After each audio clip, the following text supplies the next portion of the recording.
Citra Rizky Bilar sebagai publik figur tanah air telah hancur pasca dilaporkan Lesti Kejora terkait kasus KDRT.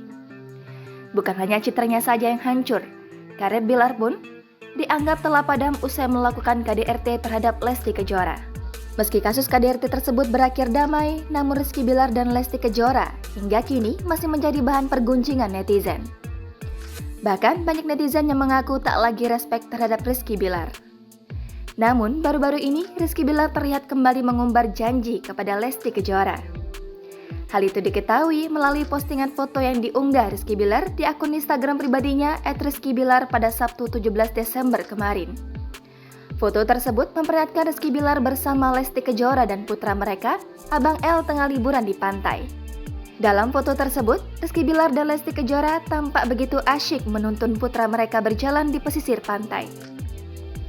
Melalui keterangan unggahannya, Rizky Bilar menuliskan bahwa sebagai seorang pemimpin, ia berjanji akan selalu menjaga keluarganya. Ia juga berjanji akan membimbing dan melakukan terbaik untuk memberikan kehidupan yang layak untuk Lesti Kejora.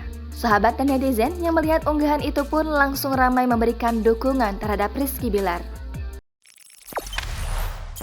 Jangan lupa subscribe, share, komen, dan like ya!